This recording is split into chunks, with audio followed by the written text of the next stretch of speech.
봄이 왔습니다.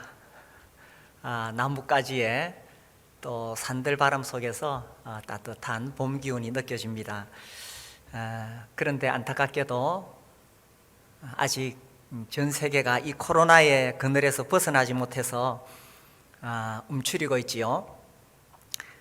사회적 거리두기 이런 말을 어떻게 만들어냈는지, 또 어떻게 이런 말이 나올 수밖에 없는지 참 안타깝습니다. 이 사회적 거리두기라는 말 자체가 뭔가 우리를 이렇게 움츠리게 하고 마음을 닫게 하고 그렇지요. 사람을 만나면은 반가워야 되는데 사람을 만나면은 두려운 그런 분위기가 되어가고 있습니다. 이 코로나 블루라고 그러죠. 이 불안이나 우울, 분노 이런 것들이 이 사람들 속에서 일어나고 심리적인 부담감이 생겨서, 그래서 전염병 스트레스다, 코로나 블루 이런 말이 또 나오고 있습니다.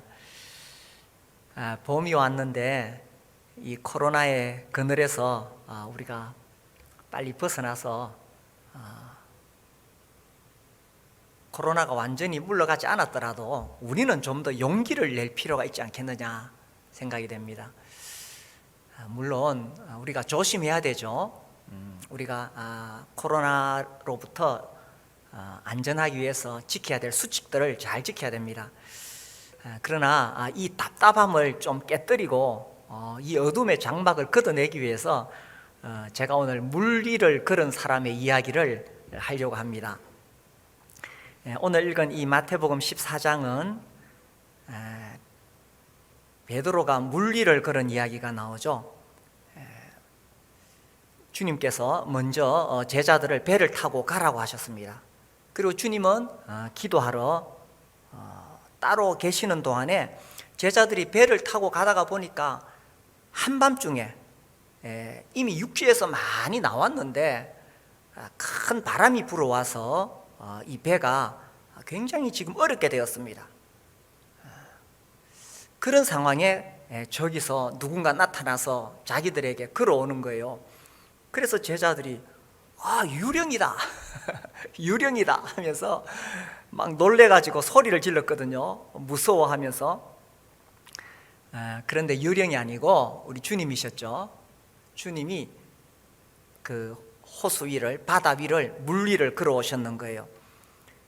그래서 주님이 27절에 예수께서 즉시 이르시되 안심하라 나니 두려워하지 말라. 이 제자들로서는 상상을 못했죠. 유령은 물 위를 걸을 수 있겠지만 예수님은 사람이신데, 물론 하나님이시지만 사람이시잖아요. 어떻게 물 위를 걸어올 수가 있겠느냐. 그래서 다 놀래 있는데 28절에 보면 베드로가 이렇게 말합니다. 베드로가 대답하여 이르되 주여 만일 주님이시거든 나를 명하사 물 위로 오라 하소서 하니. 이거 참 황당한 요구가 아닙니까? 주님, 나를 물 위로 오라 하소서. 주님, 나도 물 위를 한번 걸어봅시다. 베드로가 어떻게 이런 말을 했을까요? 우리가 이제 성경에 나타난 베드로의 그 성격을 보면 베드로는 그럴 만한 사람이죠. 아주 이 다혈질이고 충동적이고, 그죠? 어떻게 보면 베드로다운 요구이기도 합니다. 이 베드로는 좀 이렇게 어떤 면에서 이 허영심도 있었고 과시욕도 있었죠. 주님이 잡히시기 전날 밤에 제자들에게 너희들이 다 나를 버릴 것이다 말씀하셨을 때 베드로가 예수님, 다른 사람들은 다 버릴지라도 나는 주님을 버리지 않겠습니다 하면서 막 큰 소리 치고 이랬잖아요. 뭔가 이렇게 잘난 체 하는 요즘 말로 근자감 근거 없는 자신감, 그죠? 이런 게 넘쳤던 사람입니다. 하여튼 좀 특이해요, 성격이, 그죠? 그래서 실제로 예수님 잡으러 왔을 때에 제자들은 두려워서 도망갔지만 베드로는 칼을 꺼내가지고 한번 붙어보려고 그랬잖아요. 그리고 나중에 부활하신 후에도 이제 고기 잡다가 밤새도록 못 잡고 지쳐있는 상태에서 주님이 저기서 나타나셨죠. 그리고 주님이라는 사실을 아니까 다른 제자들은 가만히 있는데 베드로는 그대로 물 위로 뛰어들어서 헤엄쳐 갑니다. 그래서 베드로의 이 성격을 보면 이렇게 좀 적극적이고 충동적이고 뭔가 행동으로 나타내려고 하는 그런 면을 볼 수 있습니다. 그래서 주님이 이 물리를 걸어오실 때에 이렇게 요청했던 겁니다. 주님 나를 명하사 물리로 오라 하소서. 뭐 베드로도 한번 그렇게 걸어보고 싶었겠지요. 그런데 한편에서 보면 좀 건방진 요구 아닙니까? 어떻게 감히 예수님 흉내를 내겠다는 거예요. 정말 황당한 요구입니다. 그런데 29절에 보면 예수님의 대답이 더 놀라워요. 예수님께서 오라 이렇게 하십니다. 근데 이런 상황에서 베드로가 물리를 오라고 했을 때 사실 일반적인 사람들이라면 뭐라고 대답할까? 일반적인 경우라면 이런 말이 툭 튀어나왔을 거예요. 뭐 하려고? 뭐 하려고? 네가 물리를 걸어서 뭐 하려고? 제가 봤을 때는 저 같으면 그런 대답이 튀어나오겠어요. 그런데 주님은 오라 이래 하시거든요. 이게 만약에 연극 대사였다면 괄로 열고 지문이 나왔을 거예요. 지문 괄로 열고 주님이 빙긋이 웃으시며 오라. 연극 대사 같으면 아마 그렇게 되지 않았을까. 성경에 나오지 않지만 나중에 우리가 천국 가면 물어봅시다. 제가 생각할 때 예수님이 빙긋이 웃으시며 오라 이렇게 말씀하셨을 것 같아요. 사실은 뭐 하려고? 이게 더 상황에 맞는 거 아닙니까? 아니 그 물리를 걸어서 뭐 하려고? 괜히 니 잘난 체 하려고? 뭐 이런 상황이잖아요. 그래서 어떤 면에서는 조금 이 베드로를 핀잔을 주려고 그러면은 에이 베드로 뭐 또 잘난 체 하려고 그러냐? 요즘 젊은이들 말로 나대지 마라. 쓸데없는 소리 하고 있네. 말라고. 이렇게 응답할 수 있는 상황인데 주님은 오라고 하셨다는 거예요. 그래서 여기서 우리가 뭘 알 수 있느냐? 주님은 이 제자들이 정말 황당한 요구를 하더라도 그것을 무시하지 않는다는 겁니다. 주님은 우리의 소원을 존중해 주시고, 그래? 그렇게 한번 해보고 싶어? 한번 해봐. 이런 분이시라는 거죠. 사실 이거 쓸데없는 짓 아닙니까? 그런데 주님은 그래? 그래, 네 하고 싶으면 한번 해봐. 내가 도와줄게. 내가 붙잡아 줄게. 우리 주님은 이런 분이시라는 겁니다. 그런데 또 조금 더 깊이 생각해 보면요, 주님이 왜 이 베드로의 그런 황당한 요구를 들어주셨을까? 저는 이 베드로가 뭔가 시도해 보려고 하는 그 도전 정신을 우리 주님께서 귀하게 보셨다고 여겨져요. 다른 제자들하고 베드로의 차이가 뭡니까? 다른 제자들은 그냥 지금 눈이 둥그레져 있어요. 아이고, 자기들이 따르던 예수님이 놀라운 분이신 줄은 알았지만 아니 어떻게 저렇게 물리를 걸어오실 수 있을까? 놀라서 눈이 동그란데 그렇게만 보고 있는데 베드로는 그게 아니고 자기도 한번 그렇게 해보고 싶었다는 것입니다. 다른 제자들은 구경꾼이었지만 베드로는 주님의 그 능력에 자기도 참여해보고 싶었다는 겁니다. 우리 주님이 그것을 귀하게 보시지 않았을까요? 우리는 곳곳에서 하나님의 역사가 막 일어나는 것을 듣고 있습니다. 그리고 그런 간증을 들을 때에 놀랍다, 놀랍다. 뭐 또 우리도 그런 사람 뭐 초청해서 한번 들어보면 어떨까? 여기에 그칩니다. 그런데 베드로는 주님, 나도 한번 주님의 그 능력에 참여해보고 싶습니다 라는 거죠. 제가 청년 시절에 정말 가슴 뜨겁게 읽었던 성경 내용이 있습니다. 열왕기하 2장입니다. 열왕기하 2장에 보시면 이제 엘리야가 사역을 다 마치고 승천하는 장면입니다. 그래서 2장 1절에 여호와께서 회오리 바람으로 엘리야를 하늘로 올리고자 하실 때에,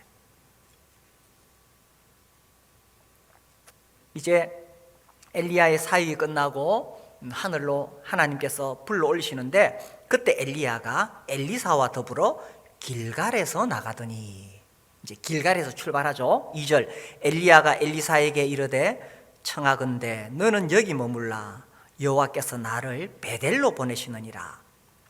엘리야가 자기 제자 엘리사에게 너 여기 있어라, 하나님께서 나를 베델로 보내시니까 뭐 더 이상 따라오지 마라 하니, 엘리사가 이르되 여호와께서 살아계심과 당신의 영혼이 살아있음을 두고 맹세하노니 내가 당신을 떠나지 아니하겠나이다.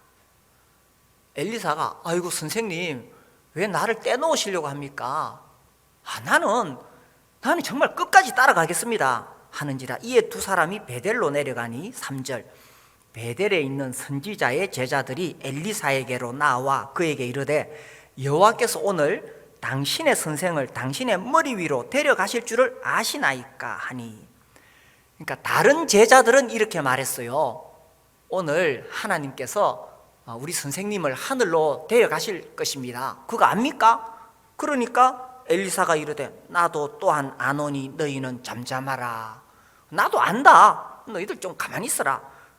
그래서 이제 또 엘리야가 이 엘리사에게 그만 따라와라, 나 이제 여리고로 가야 된다.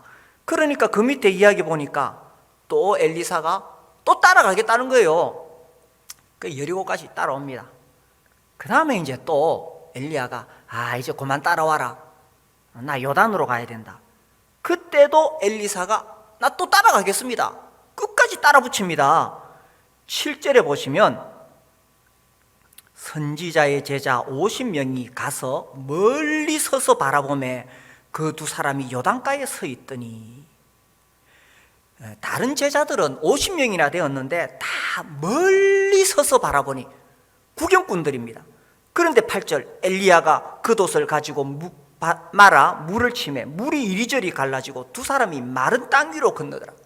근데 끝까지 따라 붙였던 엘리사는 무엇을 경험하느냐?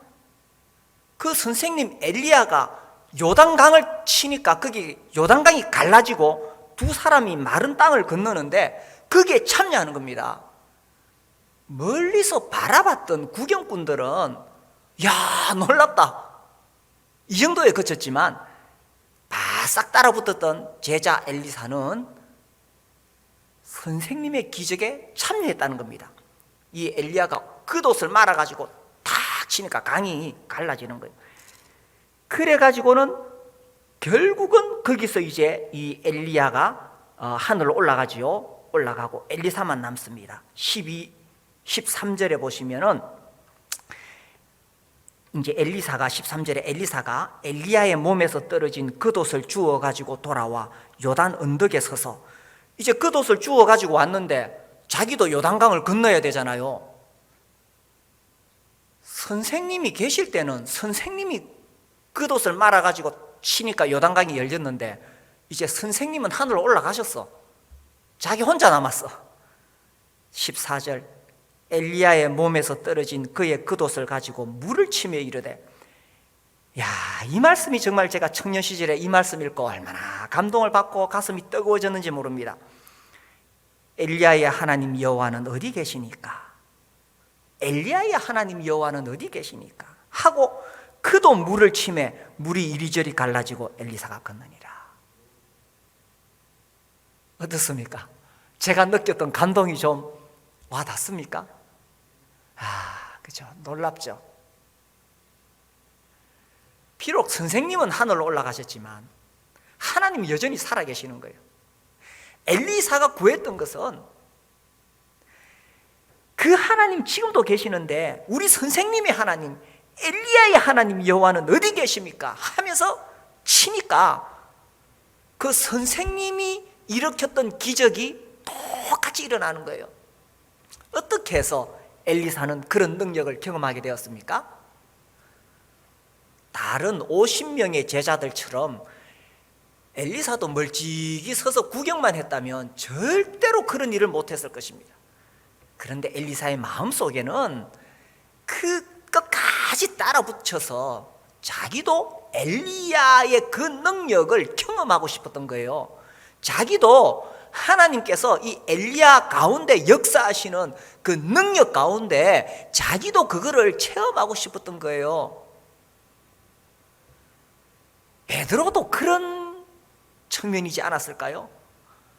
야, 우리 주님 참 놀라우신 주님, 물리를 걸으시는구나. 우리 주님 나의 선생님, 나도 한번 해보면 안 좋겠냐. 그런 마음이 있지 않았겠어요? 그래서 어떻게 보면 진짜 황당한 요구지만 그런 요구가 팍 입 밖으로 튀어나왔어요. 그런데 주님은 그걸 보시고 황당한 요구지만 그래? 너도 이런 능력에 참여해보고 싶니? 좋아, 오라. 베드로, 야, 너 그런 태도 좋아. 너 그렇게 한번 시도해보려고 하는 거 그거 좋아. 그런 도전정신 아주 마음에 들어. 오라. 이렇게 하시는 거예요. 지금 우리에게 이런 용기가 필요하지 않을까요? 이 코로나로 온 세상이 얼어붙었습니다. 다 움츠리고, 그죠? 코로나 블루. 오죽하면 이런 말이 나왔겠어요. 불안, 무기력, 우울, 답답함. 이 어둠의 세력이 꽉 누르고 있습니다. 국립정신건강센터라고 있는가 봐요. 코로나 뉴스를 이렇게 보다 보니까 거기에 3만 건의 상담 전화가 왔답니다.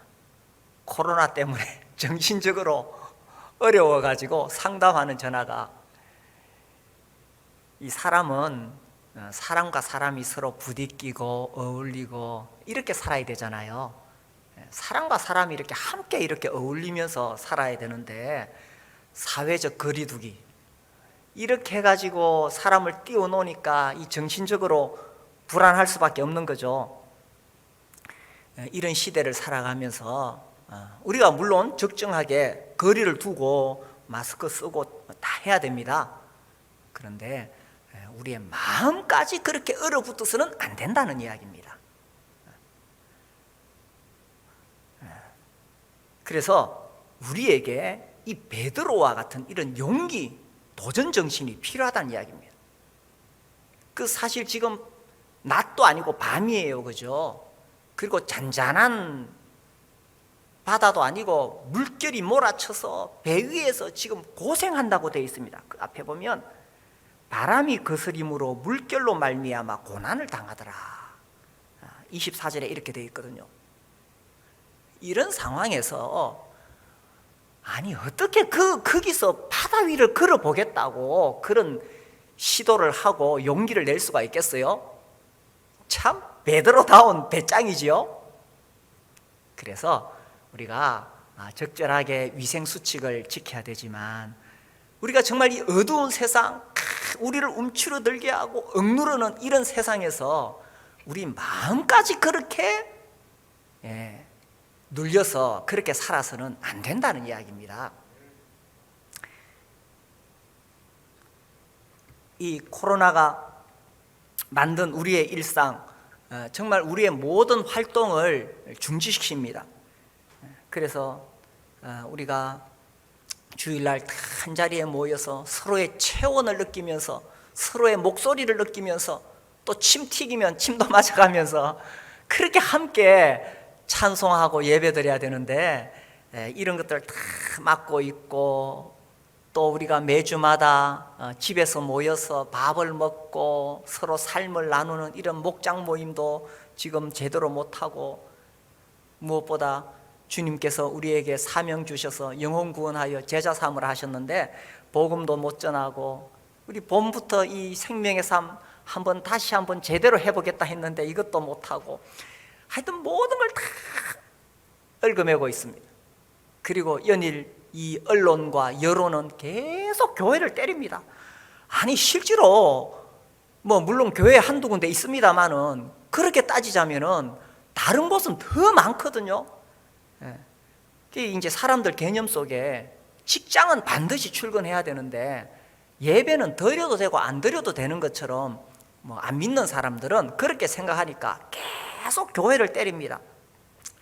그래서 우리가 조심해야 됩니다. 항상 조심해야 되지만, 그런데 언제까지 이렇게 우리가 움츠리고 살아야 되느냐? 우리가 해야 될 일들이 있죠. 해야 할 일이 있습니다. 그래서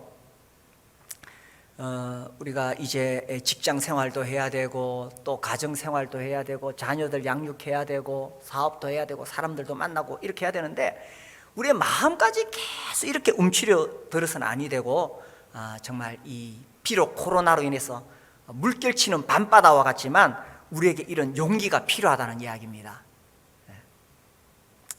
가만히 있으면요, 아무것도 안 하고 가만히 있으면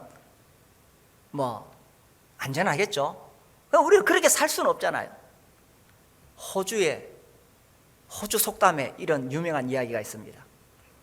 배는 항구에 정박해 있으면 아무 위험이 없다. 그러나 배는 그런 목적으로 만들어진 존재가 아니다. 그렇죠. 배는 항구에 가만히 정착해 있으면 가장 안전합니다. 위험할 일 없습니다. 그러나 배는 걸으라고 만들어진 것이 아니죠. 배는 바다를 향해 나가야 되고 파도와 싸워야 되고 목적을 가지고 가는 겁니다. 이 골리앗이 나타나가지고 큰 소리 치면서 이스라엘 백성들을 압박하고 있었을 때에 가만히 있으면 어쩌면은 안전할지 모릅니다. 위험하지 않습니다. 그런데 이 다윗이라는 소년은 가만히 있지 못했어요. 뛰쳐나갔습니다. 가만히 있으면 위험하지 않지만 뛰쳐나간 거예요. 모세를 하나님께서 부르셨을 때에 모세가 처음에는 겁먹고 안 갈라 그랬어요. 안 갈라 그랬어요. 그러니까 주님이 계속 가라 나중에는 가 이렇게 막 명령하시죠. 모세가 가만히 있으면 안전합니다. 그런데 하나님은 모세를 자꾸 불러내가지고 바로하고 싸우게 하시고, 그리고 이스라엘 백성들 이끌어가면서 온갖 고생하게 하시잖아요. 느헤미야가 가만히 있으면 안락한 생활을 누릴 수가 있었습니다. 그죠? 왕의 술관원장이라면 굉장히 높은 고위 관리입니다. 부러울 게 뭐가 있어? 아쉬울 게 뭐가 있어요? 그런데 느헤미야가 그렇게 안락하게 안주할 수가 없었어요. 왜? 하나님이 자기에게 사명을 주셨거든. 예루살렘이 불타고 성벽이 무너져서 이방인들에게 이 모욕을 받는다, 이런 소식을 들었을 때 이 느헤미야의 가슴에 불타는 사명감이 솟아올랐던 것입니다. 그래서 느헤미야가 가만히 있으면 가장 안전합니다. 그렇게 살라고 느헤미야를 하나님께서 고위 관리에 세우신 것이 아니라는 이야기입니다. 그래서 우리가 가만히 있고 아무것도 안 하면은 안전할 것 같지만 우리가 그렇게 살 수 없지요. 비록 물결치는 밤바다이지만 베드로와 같은 이런 용기가 우리에게 필요하다는 이야기입니다. 그래서 이 베드로가 정말 눈앞도 안 보이는 그런 밤바다지만, 그렇게 바람이 휘몰아치는 바다이지만 한번 걸어보겠다고. 다른 제자들은 상상도 못했고 엄두도 못 냈어요. 그런데 베드로는 주님이시거든 나를 명하사 물 위로 오라 하소서, 한번 해보겠다는 거예요. 우리 주님이 뭐 하려고 이렇게 말씀하지 않으시고, 그래 너 참 대단하다, 용기가, 그래 한번 해봐. 이 주님을 의지했던 이 베드로를 주님께서 받으시고 허락해 주셨던 것입니다. 자, 우리가 여기서 우리가 용기를 낼 수 있는, 우리 살아가는 세상, 뭐 코로나뿐만 아니라 온갖 어둠의 세력들이 늘 우리 주위를 억누르고 있습니다. 이런 세상에 살면서 우리가 용기를 낼 수 있는 두 가지 이유를 말씀드리겠습니다. 첫 번째는 뭐냐, 이 베드로의 고백에서 그대로 나오죠. 28절에 이 베드로가 대답하여 이르되 주여 만일 주님이시거든. 이 베드로가 이렇게 도전할 수 있었던 첫 번째 이유는 주님의 능력을 의지했다는 것입니다. 만일 주님이시거든. 아무리 베드로가 몸무게 가벼워도 중력을 이길 수는 없잖아요. 우리 모든 사람들이 다 중력의 지배를 받을 수밖에 없습니다. 그런데 베드로가 주님이시거든. 베드로는 중력보다 주님의 능력이 더 강하다는 것을 믿었다는 것입니다. 우리 주위에는 항상 우리 인생을 넘어지게 하고 실패하려고 하는 수많은 세력들이 있습니다. 근데 결국 힘싸움이에요. 힘싸움. 힘 센 놈이 이기는 거예요. 중력이 세기 때문에 물에 빠지는 거예요. 그런데 지금 더 센 분이 계신 거예요. 중력을 능가하는 우리 주님의 영역이 있다는 사실입니다. 베드로는 그걸 받는 거예요. 그래서 이 자연 법칙, 우리를 실패하고 넘어지게 하는 세상 법칙, 어둠의 세력, 코로나, 이런 것들이 우리를 자빠지게 하려고 계속 잡아 당기는데, 그 힘 때문에 우리의 마음까지 그냥 나약해져서 그냥 주저앉고 싶은데, 이것보다 더 강한 것은 주님의 초자연적인 능력이라는 것입니다. 그래서 우리가 주님의 능력을 의지하는 거예요. 그래서 우리가 기도할 때도, 우리가 소원을 아릴 때도 할 수 있는 거 기도하는 거 아니잖아요. 불가능한 거 기도하는 겁니다. 그리고 때로는 좀 황당한 것도 기도해요. 여기 보니까 진짜 황당한 기도 들어주셨잖아요. 뭐 하려고 안 하시고. 그래서 우리가 기도하는 것도 불가능한 것을 구하는 거죠. 그래서 우리가 목장에 그 친구 VIP로 초청하려고 그럴 때에 내가 전도하고 싶은 그 영혼을 이 어둠의 세력이 꽉 잡고 있습니다. 절대 놓지 않으려고 이 악의 세력이 꽉 잡고 있어요. 근데 우리가 우리 힘으로는 빼앗아오지 못합니다. 그러니까 기도하는 거죠. 주님의 능력으로. 중력보다 강한 것이 주님의 능력이고, 사탄의 악의 능력보다 강한 것이 주님의 능력이니까 우리가 나의 힘이 아니라 주님의 능력을 의지해서 구하는 겁니다. 불가능해 보는 것도 구하는 거예요. 이 시대에 정말 전도하기 어렵습니다. 사람들의 마음이 다 딱딱해지고 다 자기가 신이 되어 살아가는 세상이죠. 그렇지만 우리는 기도합니다. 우리가 예배당 이렇게 잘 지어놨는데 저는 정말 매일 이 예배당이 꽉 차도록 기도합니다. 그리고요, 이 공간이라는 것이 이 뚝뚝 떨어지 않는 것보다는 막 차고 넘치고, 그죠? 막 이후에 앉아, 이후에. 이 강대상에 사람들이 앉아야 돼. 그러면요, 이 예배 드릴 때 막 말할 수 없이 뜨거워지고, 여기 막 앉아가지고 막 설교 듣는다고 생각해봐요. 얼마나 힘이 나겠어. 좀 우리 모두가 막 이렇게 이 시대에 참 복음 전하기 어렵지만 이 불가능한 걸 위해서 기도하는 거예요. 우리의 능력이 아니라 주님의 능력을 의지하는 겁니다. 주님은 이렇게 황당한 기도도 들어주시는데요. 지난주에 제 아내한테 전화가 왔어요. 그전에도 그러더니만 또 전화가 와가지고 땅을 사래요. 2,000평. 그래 이제 제가 교회에서 섬기는 걸 아니까 교회에서 수양을 하면 안 되겠느냐. 우리 교회는 수양은 필요 없거든요. 그 2번이나 전화가 왔는데 그 다음날 새벽에 제가 기도하면서 그냥 새벽 쭉 기도하고 마지막에 저도 모르게 주님 혹시 그 2,000평 저 주시면 안 됩니까? 10억도 안 되더라고요. 그 2,000평 저 주시면 안 됩니까? 주님 저한테 좀 주십시오. 그리고 나서 제가 이제 설교 준비한다고 이 본문을 딱 펴서 보니까 내가 정말 황당한 기도를 했네. 그런데 주님이 내 기도를 들으시고 뭐 하려고 이렇게 않으실 것 같아요. 우리가 불가능해 보이지만 기도하는 거잖아요. 우리가 이제 2000년도 신당동 1723-3번지 그 상가 2층에서 57평에서 시작할 때 우리가 정말 여기서 전도하는 거 참 힘들다. 우리에게 예배당이 있으면 좋겠다. 그래서 기도하고 세월이 흘러서 주님이 우리가 예배당 지을 수 있도록 이렇게 해 주셨잖아요. 그래서 황당한 것 같지만 우리가 기도하는 거 주님이 무시하지 않으신다는 이야기입니다. 그리고 우리가 기도하는 것은 내가 무슨 능력이 있어서 하는 것이 아니라 주님의 능력을 의지해서 기도하는 겁니다.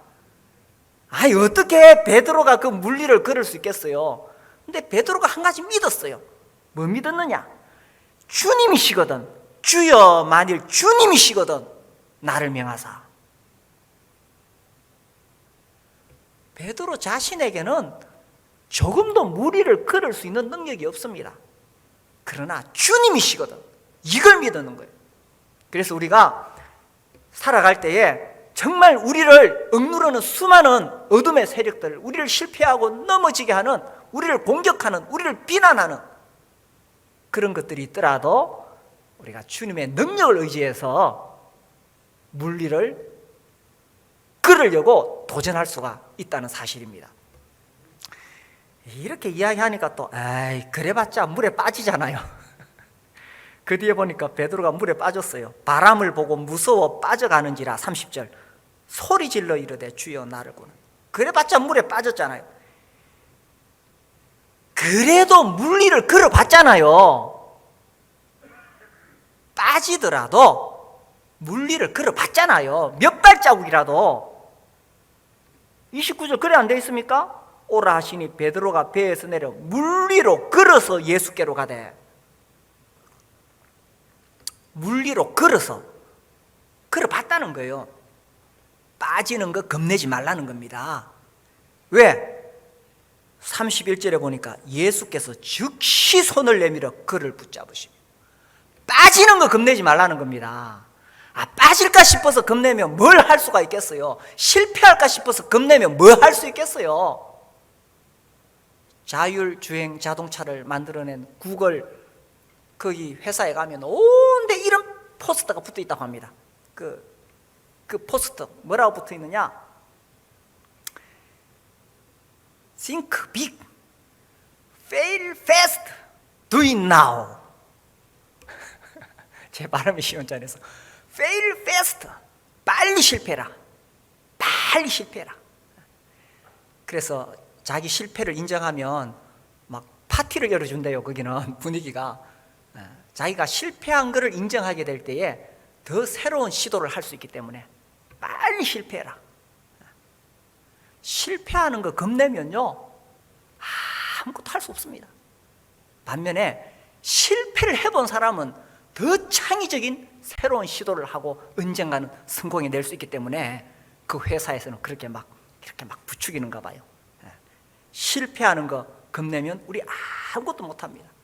배는 항구에 정박해 있을 때 아무 위험이 없습니다. 그러나 배는 걸으라고 만들어진 존재가 아니라는 거예요. 제가 이 말씀을 읽다가 안도현 씨의 너에게 묻는다 하는 시가 생각났습니다. 아마 들어보셨을 거예요. 너에게 묻는다. 연탄재 함부로 발로 차지 마라. 들어보셨죠? 연탄재 함부로 발로 차지 마라. 너는 누구에게 한 번이라도 뜨거운 사람이었느냐? 우리 청년들은 이 연탄재 발로 차지 마란 말이 무슨 말인지 모를 거예요. 옛날에 우리 어렸을 때 이제 한겨울에 연탄 떼고 막 연탄재 밖에 내놓으면 그죠? 지나가면 그 발로 차거든요. 그 함부로 차지 마라. 너는 누구에게 한 번이라도 뜨거운 사람이었느냐? 너는 네 인생을 한번 뭔가를 위해서 네 인생을 한번 뜨겁게 불살라 본 적이 있느냐 하는 거예요. 너는 누군가를 위해서, 넌 영혼 구원하기 위해서 한번 네가 뜨겁게 불살라 본 적이 있느냐? 너는 뭔가 새로운 걸 위해서, 네 꿈을 위해서 불살라 본 적이 있느냐? 그래서 여기서 제가 시를 하나 지었습니다. 베드로, 비웃지 마라. 너는 한 번이라도 물리를 끌어본 적이 있느냐? 이거 베드로 나댄다고 설친다고 그 가다가 어차피 몇 발자국 안 걸어서 물에 빠졌다고 비난하지 마라. 너는 몇 발자국이라도 물리를 걸어본 적이 있느냐?